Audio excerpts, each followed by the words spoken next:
ونستغفره ونعوذ بالله من شرور أنفسنا ومن سيئات أعمالنا من يهده الله فلا مضل له ومن يضلله فلا هادي له وأشهد أن لا إله إلا الله وحده لا شريك له وأشهد أن محمدا عبده ورسوله اللهم صل على محمد وعلى آل محمد كما صليت على إبراهيم وعلى آل إبراهيم إنك حميد مجيد اللهم بارك على محمد وعلى آل محمد كما باركت على إبراهيم وعلى آل إبراهيم إنك حميد مجيد رب اشرح لي صدري ويسر لي أمري واحلل عقدة من لساني يفقهوا قولي رب زدني علما اللهم رب زدني علما أعوذ بالله من الشيطان الرجيم بسم الله الرحمن الرحيم يا أيها الذين آمنوا اتقوا الله حق تقاته ولا تموتن إلا وأنتم مسلمون يا أيها الناس اتقوا ربكم الذي خلقكم من نفس واحدة وخلق منها زوجها وبث منهما رجالا كثيرا ونساء واتقوا الله الذي تساءلون به والأرحام إن الله كان عليكم رقيبا يا أيها الذين آمنوا اتقوا الله وقولوا قولا سديدا يصلح لكم أعمالكم ويغفر لكم ذنوبكم ومن يطع الله ورسوله فقد فاز فوزا عظيما أما بعد فإن خير الحديث كتاب الله وخير الهدي هدي محمد صلى الله عليه وسلم وشر الأمور محدثاتها وكل محدثة بدعة وكل بدعة ضلالة وكل ضلالة في النار أعوذ بالله من الشيطان الرجيم بسم الله الرحمن الرحيم ما أصاب من مصيبة بما كسبت أيديكم ظهر الفساد في البر والبحر بما كسبت أيديكم أو كما قال الله سبحانه وتعالى ہر قسم کی حمد و ثنا تعریفات اللہ رب العالمین کے لیے ہوں درود و سلام جناب محمد صلی اللہ علیہ وسلم پر ہوں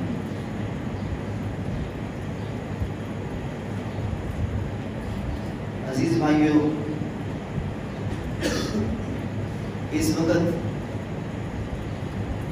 ملک عزیز کے اندر قحط کی صورتحال خشک سالی بارشوں کا نہ ہونا زمین کا بنجر ہو جانا معیشت کا انتہائی کمزور ہو جانا یہ بہت بڑے مسائل ہیں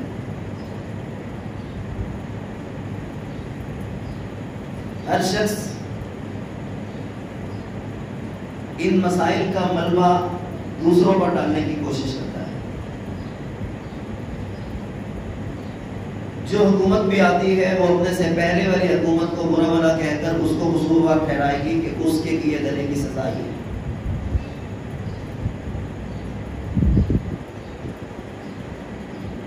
پاکستان کے مختلف حصوں کے اندر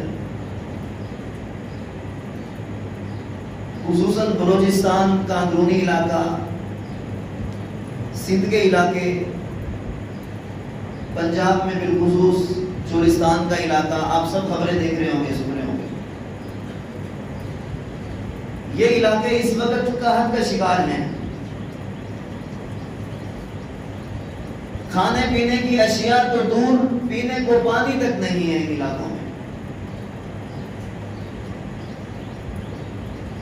کئی ایک خبریں آنکھوں کے سامنے سے گزری، 20 جانور ہلاک ہوئے، ہزاروں انسان پیاس کی شدت کو محسوس کر کے پیاسے بیٹھے. تو اس سب کا ذمہ دار کون ہے؟ کیا یہ بات صرف اتنی ہے کہ اس کا ملبہ میں کسی اور پر ڈالوں، حکومتیں کسی اور پر ڈالیں؟ میں کہوں یہ حکومت کی ذمہ داری ہے تمام علاقوں تک پانی پہنچائے، ضرورت کی اشیاء مناسب قیمتوں میں پہنچائے. کیا فقط یہی کہنا کافی ہے؟ کیا فقط موجودہ حکومت کی ذمہ داری ہے؟ یا اس سارے ماحول کے اندر ہمارا بھی کوئی قصور ہے؟ عزیز بھائیو،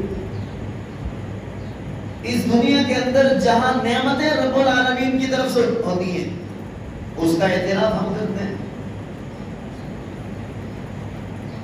اگر وافر مل رہا ہے تو اللہ کی طرف سے ہے، اور اگر کوئی آزمائش آ رہی ہے، کوئی تکلیف آ رہی ہے، کہیں پر قحط پہنچا ہے، کہیں خشک سالی ہے، بارش کا نہ ہونا ہے، یہ بھی اللہ رب العالمین کی طرف سے ہے، لیکن اس کا سبب تو ہم خود ہیں. آئیے آج ہم تھوڑا سا غور کرتے ہیں اس پر. ایسی کون سی وجوہات ہو سکتی ہیں، ایسی کون سی وجہ ہو سکتی ہے کہ میرے اور آپ کے کاموں کی وجہ سے اس کرۂ ارض پر موجود لوگ اور جانور پانی کی شدت کو محسوس کرنے پر مجبور ہیں؟ قرآن کریم میں اللہ تعالیٰ فرماتا ہے وَمَا أَصَابَ ظَهَرَ الْفَسَادُ فِي الْبَرِّ وَالْبَحْرِ بِمَا كَسَبَتْ أَيْدِي النَّاسِ. اس خشکی اور تری کے اندر، یعنی اس پوری دنیا کے اندر جو بھی فساد آئے، بگاڑ آئے، جہاں زلزلہ آئے، طوفان آئے، سیلاب آئے، ہلاکتیں آئے، بیماریاں آئیں، آزمائشیں اور تکلیفیں آئیں، معیشت ڈوبے، بارشیں نہ ہوں، خشک سالی آئے، اللہ فرماتا ہے ظَهَرَ الْفَسَادُ فِي الْبَرِّ وَالْبَحْرِ بِمَا كَسَبَتْ، تمہارا اپنا کیا درا ہے، تمہارے ہاتھوں کی سزا ہے یہ جو تم کر رہے ہو. رب العالمین کو اس کا صلہ دے رہا ہے، اور پورا نہیں بلکہ اللہ تو بہت ساروں کو معاف کرتا ہے، بہت کم کا یہ صلہ دیتا ہے. تو پہلے تو یہ ہمیں سمجھنا پڑے گا کہ میرے اور آپ کے گناہوں کی شامت کی وجہ سے اس کرۂ ارض پر بہت سارے لوگوں کو اللہ نے آزمائش میں ڈالا ہے، اس کی وجہ میں ہوں. یہ ضروری نہیں ہے کہ جن لوگوں کے اوپر آزمائش آئے وہی ہی گناہ ہوں. اللہ آزمائش جب دیتا ہے تو اس علاقے کے اندر اچھے برے سب لپیٹ میں آتے ہیں، لیکن آزمائش آتی اچھے کی وجہ سے نہیں، بروں کی وجہ سے آتی ہے. کردار اس میں سب کا ہوتا ہے. اچھوں کی ذمہ داری ہے بروں کو درست راستے پر لائیں. وہ اپنی دعوت پہنچانے میں کافی حد تک کامیاب نہیں ہوتے، وہ بھی قصوروار ہیں کچھ حد تک، لیکن زیادہ قصوروار ہم ہیں کہ ہم گناہ کیے جا رہے ہیں اور رب العالمین ہمارے گناہوں کی بدولت آزمائش میں ڈال رہے ہیں.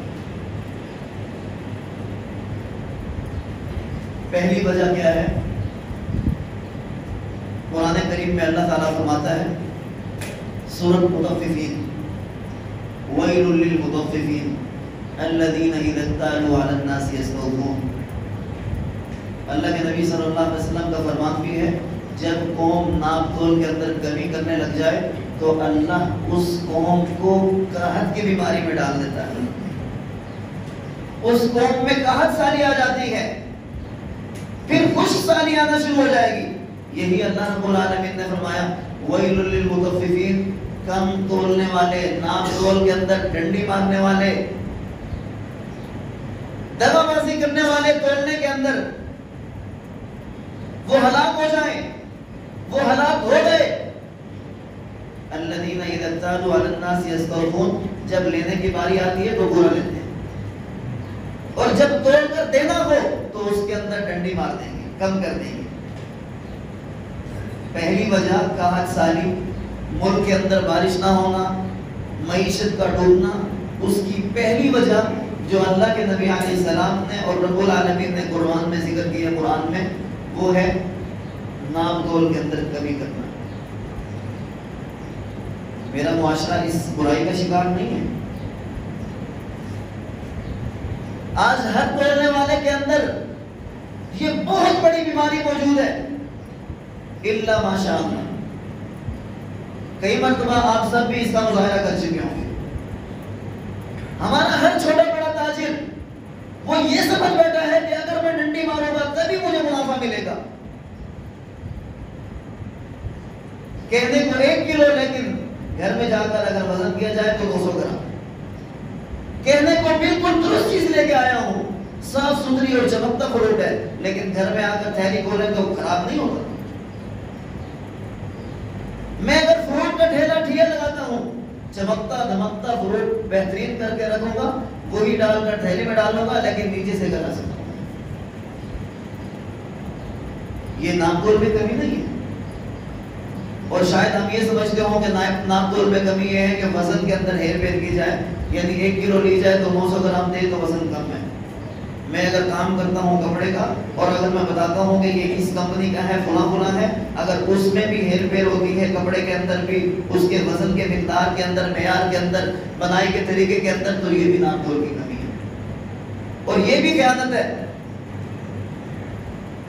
یہ پہلی وجہ ہے ہمارے ہاں خوشی سالی، بارش نہ ہونا، گرمی کی شدت، آزمائشوں کا آنا اور ملک کا معاشی طور پر گر جانا اور بیرونی قوتوں کا ہمارے اوپر وبال بن جانا. پہلی وجہ ہے کہ ہماری قوم کے اندر، ملک عزیز کے اندر یہ بہت بڑی بیماری گھر کر چکی ہے، اور وہ ہے ناپ تول کی کمی. ہمیں آگاہی دینی چاہیے اپنے بھائیوں کو، دوستوں کو، کام کرنے والوں کو، کہ میرے اور آپ کے اس فعل سے اس قرۂ ارض کے اوپر بہت بڑی سزا اور عذاب آیا ہوا ہے. تو یہ عذاب ٹلے گا کب؟ جب ہم واپس اپنے راستے پہ آئیں گے. واپس اپنے راستے پہ آئیں گے تو اللہ یہ آزمائش خود اٹھا لے گا. تو یہ پہلا سبق ہوا.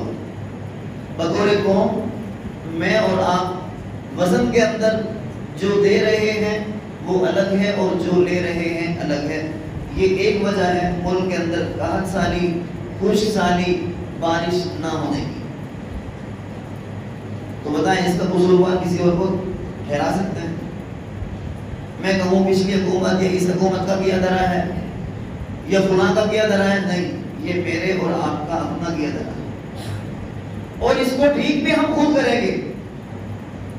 دوسری وجہ ہے جب مالدار طبقہ اپنے مالوں سے زکات نہیں دے گا، اللہ کے نبی صلی اللہ علیہ وسلم فرماتے ہیں اللہ تعالیٰ پھر اس قوم کے اندر قحط کو لے آئے گا. یہ ابن ماجہ کی حدیث ہے. یعنی جب ہمارا مالدار طبقہ، جب اللہ نے اس کو مال سے نوازا ہے اور ایک متعین حصہ مقرر کیا ہے کہ بھئی میں نے اور آپ نے سال کے بعد اتنا حصہ مستحقین کو، محتاجوں کو، لاچاروں کو، غریبوں کو دینا ہے، اور یہ اللہ کا حصہ ہے، پابند بھی رب ذوالجلال نے کیا ہے، اور اگر میں اور آپ اس حصے کو ادا نہیں کریں گے تو اللہ کے نبی علیہ السلام فرماتے ہیں اس وجہ سے ملک پر، قوم پر قحط نازل ہو جاتا ہے۔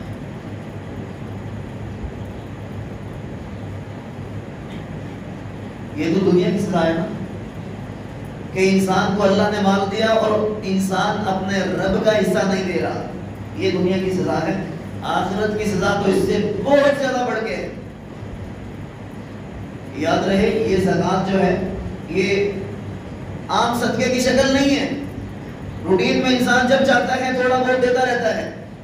یہ زکوٰۃ فریضہ ہے، جیسے نماز فرض ہے، جیسے روزہ فرض ہے، جیسے زندگی کے اندر استطاعت پر حج فرض ہے، ایسے ہی ایک فریضہ زکوٰۃ کا بھی ہے، اور زکوٰۃ کے فریضے کو ویسے ادا کرنا ہے جیسے رب نے کہا۔ نماز اپنی مرضی سے ادا نہیں کر سکتا، نقوی طریقے سے ادا کرتا ہوں، روزہ نقوی طریقے سے صبح صادق سے غروب آفتاب تک رکھتا ہوں، لیکن زکوٰۃ مرضی سے ادا کرتا ہوں۔ یہ ادا کرنا بھی ہیر پھیر بھی، کیونکہ طریقے کے مطابق نہیں کر رہا، اپنی مرضی سے کر رہا ہوں، اور اگر جو اس کے مصارف ہیں ان کو نہیں دے رہا پھر بھی ادا نہیں ہے، کیونکہ یہ مال اللہ کا ہے اور حق بھی اللہ کا ہے، اور جہاں اللہ بتائے گا وہیں دینا لازم ہے، اور اگر وہاں نہیں دیا گیا تو یہ حق ادا ہی نہیں۔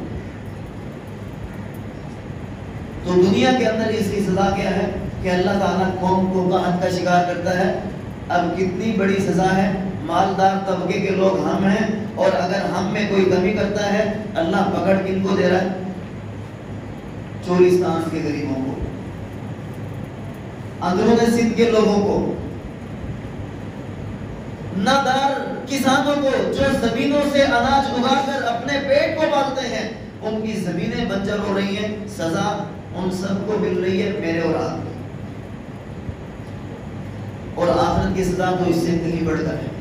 اللہ تعالیٰ قرآن میں فرماتا ہے وَالَّذِينَ يَكْنِزُونَ الذَّهَبَ وَالْفِضَّةَ، جو دنیا کے اندر سونا چاندی جمع کرتے ہیں اور پھر اللہ کے راستے میں خرچ نہیں کرتے، اللہ کا حق ادا نہیں کرتے، اللہ فرماتے ہیں فَبَشِّرْهُم بِعَذَابٍ أَلِيمٍ، اے محمد صلی اللہ علیہ وسلم آپ ان کو بہت بڑے عذاب کی خوشخبری سنائیں، دردناک عذاب کی خوشخبری سنائیں۔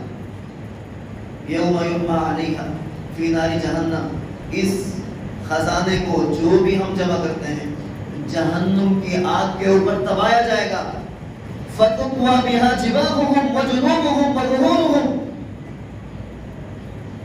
اللہ تعالیٰ فرماتے ہیں جو مال میں اور آپ جمع کرتے ہیں اور اس مال سے مستحقین کا، غریبوں کا، لاچاروں کا حق ادا نہیں کرتے، ان کو نہیں دیتے، پھر یہی مال اللہ قیامت کے دن جہنم میں دبائے گا، اور اس کو دبا کر سرخ کر کے کوئلے کی شکل میں اختیار کر کے پھر صاحب مال کی پیشانی پر، اس کے پہلوؤں پر اور اس کی پشت پر داغا جائے گا، اور اس کو کہا جائے گا یہ مال ہے، یہ مال تمہارا ہے۔ یہ آخرت کی سزا ہے۔ اللہ کے نبی صلی اللہ علیہ وسلم کی حدیث بھی ہے جو اپنے مال سے زکوٰۃ نہیں دیتے، قیامت کے دن اللہ تعالیٰ ایک سانپ، اس کے سارے مال کو ایک سانپ کی شکل دے دے گا، اس میں روح ڈال دے گا، اور اس کی گردن کے اندر بطور توپ ڈال دیا جائے گا، اور وہ سانپ پیشانی کے اوپر ایسے اٹھا ہوا اور ڈنک مارتا رہے گا، گنجے سانپ کی شکل۔ حالانکہ سانپ کے اوپر بال نہیں ہوتے، علماء نے اس کی توجیہ بیان کی ہے کہ اس سانپ کے زہریلا، بہت زیادہ زہریلے ہونے کی وجہ سے اس سانپ کے سر کے اوپر کھال تک اتر گئی ہوگی۔ ایسا زہریلا اور خطرناک سانپ ہوگا جو انسان کے گلے کے اندر دھوپ ڈالا ہوا ہوگا، انسان اتار کے اس کو پھینکے گا اور بھاگے گا، اور سانپ پیچھے پیچھے آ کر اس کو لپیٹے گا اور اس کو ڈنک مارے گا اور کہے گا میں تیرا خزانہ ہوں، دنیا میں تو میرے پیچھے بھاگتا تھا اور آج رب نے مجھے تیرے پیچھے بھاگنے کا۔ تو زکوٰۃ نہ دینا، اس کی سزا دنیا میں اللہ قحط کی صورت میں دیتا ہے، اور آخرت میں تو اس کا دردناک عذاب ہے ہی۔ دو سبب ہو گئے۔ اب ان دونوں سبب کے اندر حکومت قصوروار ہے، ہم کسی اور کو قصوروار ٹھہرا سکتے ہیں؟ ہم سب قصوروار ہیں۔ ہمیں خود دیکھنا پڑے گا کہ ملک کی معیشت جو ڈوب رہی ہے اس کی ایک وجہ میں ہوں۔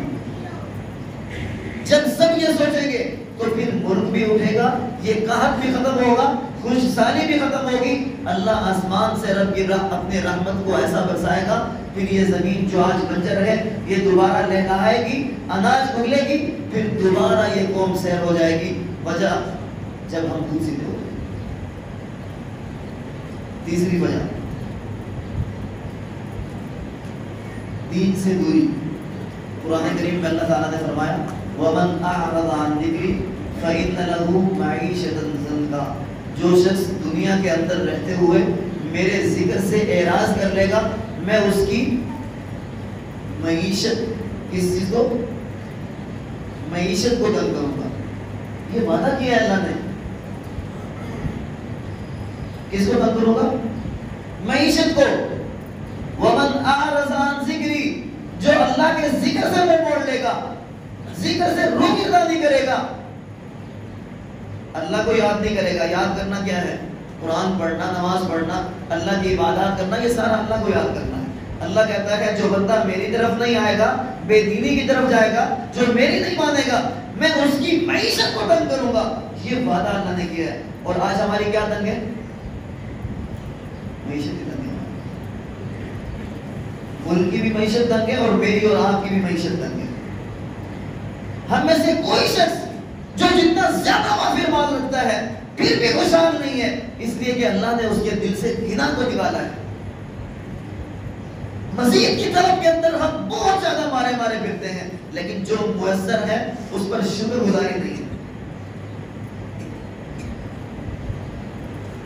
اور ویسے بھی ہماری گورنمنٹ کی رپورٹ ہے، ملک کی اکثریت جو ہے غربت کی لکیر سے نیچے ہے، یعنی معیشت ان کی کمزور ہے، ان کے پاس روپیہ پیسہ اتنا نہیں ہے کہ وہ اپنے مہینے کی آمدن سے اپنے مہینے کے اخراجات چلا سکیں، ہے ایسا کہ نہیں؟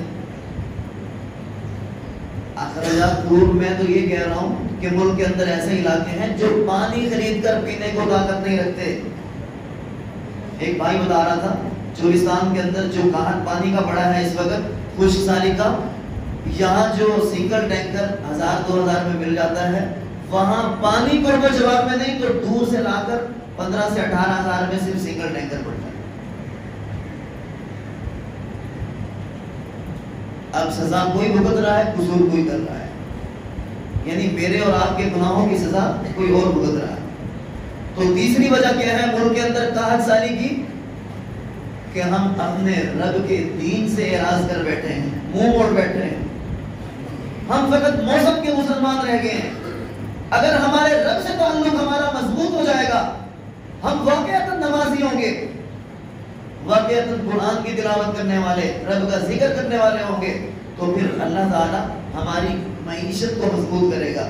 اگر ذکر نہ کرنے سے اللہ معیشت تنگ کرتا ہے تو ذکر کرنے سے اللہ معیشت کو اٹھائے گا بھی۔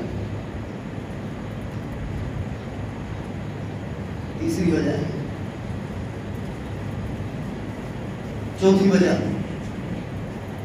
جب کسی قوم کے اندر فحاشی، عریانی، بدکاری، زناکاری عام ہو جائے، بڑھ جائے، یہ گناہ کبیرہ جب کسی قوم کے اندر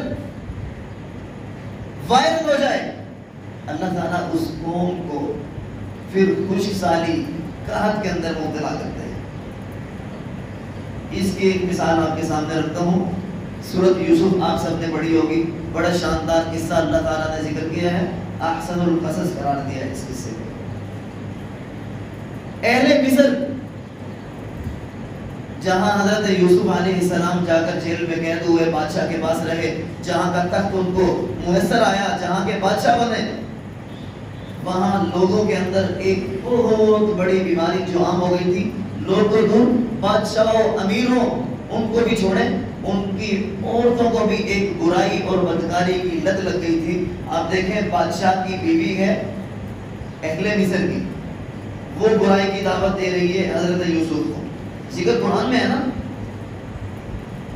یوسف علیہ السلام اللہ کے پیغمبر ہیں، گناہ سے بچتے ہیں، جیل قبول کرتے ہیں، یعنی اس قوم کے اندر یہ بدکاری عام تھی۔ اللہ نے اس بدکاری کی سزا اس قوم کو کیا دی تھی؟ 7 سال تک ملک کے اندر قحط آیا تھا، 7 سال۔ فَاعْتَبِرُوا يَا أُولِي الْأَبْصَارِ، اب دیکھیں عیاشی کون کر رہے تھے روبین میں؟ امیر لوگ، بادشاہ لوگ، گناہ میں وہ پڑے ہوئے تھے، لیکن اللہ نے قحط پوری امت کے اندر، پوری قوم کو قحط کی لپیٹ میں لیا، اور ایسا قحط کے 7 سال تک لوگ دانے کو دیکھنے کو ترس گئے تھے، حتیٰ کہ یہ قحط نبوت کے گھر تک بھی پہنچا۔ یوسف علیہ السلام کے بھائی حضرت یوسف کے پاس کیا کرنے آئے تھے؟ غلہ لینے آئے تھے نا، کوئی زمینوں کے سودے کرنے، تجارت کرنے نہیں آئے تھے۔ یعنی نبوت کا جو گھر تھا، حضرت یعقوب علیہ السلام تھے وہاں پر، نبی تھے وقت کے، نبی تھے، نبوت اس گھر میں ہے، اس کے باوجود گھر میں قحط پہنچا۔ گناہ اتنا اثر کر جاتا ہے۔ تو آج یہ ہمارے معاشرے کے اندر برائی بہت زیادہ پھیل گئی ہے، فحاشی کی، عریانی کی۔ ایک وقت تھا ہم گناہ سمجھتے تھے، بے پردہ خاتون کی طرف دیکھنے کو ہم گناہ سمجھتے تھے، آج بے پردہ دور، آج تو ایسی خواتین چوک چوراہے پر نظر آتی ہیں، بورڈوں پر لگی ہوئی، جن کی آستینیں ہی نہیں ہیں، جن کی پنڈلیاں کیا گھٹنے بھی دکھ رہے ہیں۔ میرے اور آپ کے موبائل کی اسکرین پہ شیمپو کی یا تیل کی یا بالوں کی پتہ نہیں کس چیز کی مشہوریاں ہوں گی، اور ساتھ میں دکھا عورت کے رہے ہوتے ہیں۔ یہ ساری فحاشی عریانی پھیلانے کی شکلیں ہیں، اور یہی وجہ ہے کہ فحاشی ہمارے ملک کے اندر، ہماری قوم میں پھیلی، اور اللہ نے اس کی سزا کیا دی؟ ہماری قوم کو قحط کا شکار کیا اور ہمارے ملک کی معیشت کو بہت نیچے کر دیا۔ آج بھی وقت ہے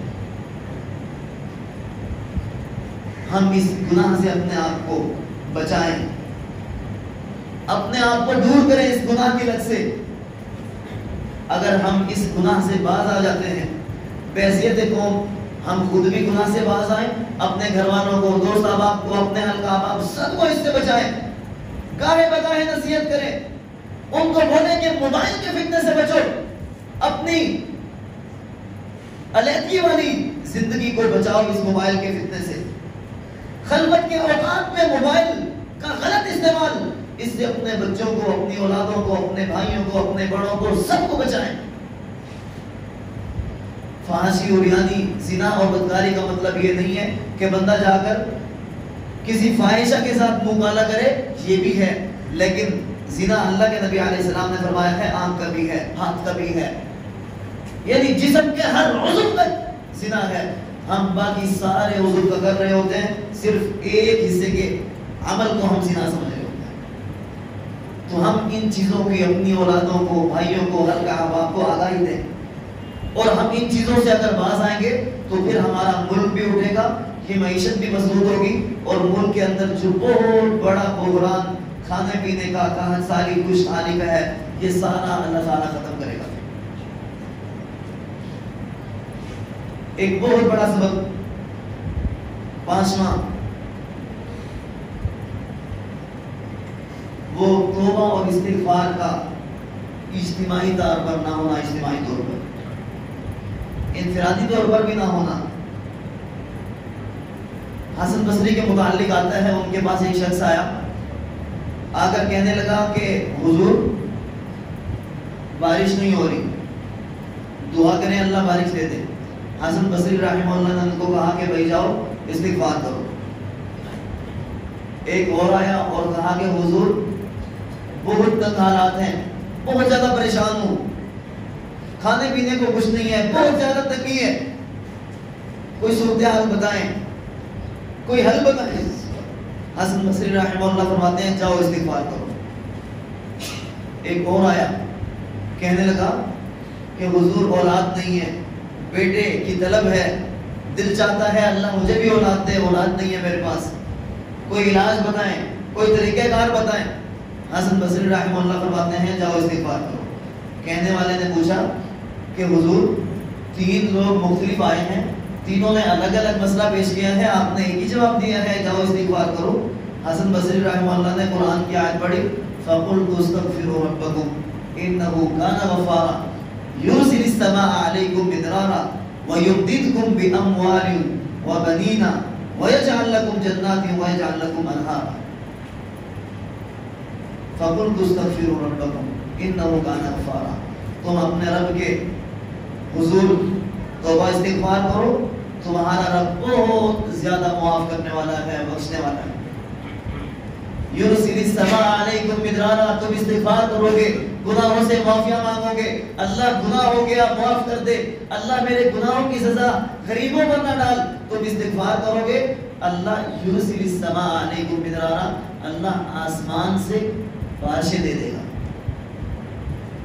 وَيُمْدِدْكُمْ بِأَمْوَالٍ، اللہ مال دے گا، بِأَمْوَالٍ، مال کی جمع اموال، اللہ بہت مال دے گا. کیا کرنے سے؟ استغفار کرنے سے. فَقُلْتُ اسْتَغْفِرُوا رَبَّكُمْ إِنَّهُ كَانَ غَفَّارًا. يُرْسِلِ السَّمَاءَ عَلَيْكُمْ مِدْرَارًا وَيُمْدِدْكُمْ بِأَمْوَالٍ وَبَنِينَ وَيَجْعَلْ لَكُمْ جَنَّاتٍ وَيَجْعَلْ لَكُمْ أَنْهَارًا. اگر کسی کے پاس اولاد نہیں ہے، وہ اس کے لیے در در کی ٹھوکریں کھا رہا ہے، کہیں دم درو تعویذ لے رہا ہے، کہیں سے علاج کروا رہا ہے، کہیں سے ذکر و اذکار کیے جا رہا ہے، چاہیے کہ وہ استغفار کے لیے بیٹھے، اپنی خلوت کو جلوت کو استغفار کے ساتھ اپنائے، اپنی زبان کو اس کے ساتھ در رکھے. یہ رب نے نسخہ دیا ہے اولاد. ایک بھائی کہنے لگا پچھلی دفعہ میں آیا، یار میرا بیٹا نہیں ہے، 3 بیٹیاں، دعا کرو اللہ مجھے بیٹا دے. تو یہ بہترین نسخہ ہے. اللہ نے بنین کا ذکر کیا ہے. بنین بیٹوں کو کہتے ہیں، بیٹے کو نہیں، بیٹوں کو اللہ اولاد دے گا، اور بیٹے دے گا اور وافر دے گا. کرنا کیا ہے؟ استغفار کرنا. تو عزیز بھائیو، 5 چیزیں میں نے آپ کے سامنے ذکر کی ہیں جس کی وجہ سے آج ہمارا ملک جو ہے معاشی طور پر کمزور ہے، اور جس کی وجہ سے ہمارے ملک میں قحط سالی ہے، خشک سالی ہے، بارشوں کی عدم دستیابی ہے، بہت زیادہ ملک کے اندر پریشانی والی کیفیت ہے. اور میں اور آپ اس کا قصوروار حکمرانوں کو ٹھہرائیں، لوگوں کو ٹھہرائیں، حکومتوں کو ٹھہرائیں، یہ میری اور آپ کی نادانی اور ناسمجھی والی بات ہے. صحیح اور حق کی بات یہ ہے، اللہ کا فرمان بھی یہی کہتا ہے، دنیا کے اندر جو بھی، اس دنیا کے اندر جو بھی ہوتا ہے، صحیح ہو غلط ہو، دنیا کے اندر خشکی میں تری میں فساد آئے یا درستگی آئے، وہ میرے اور آپ کے ہاتھوں کی کمائی ہے.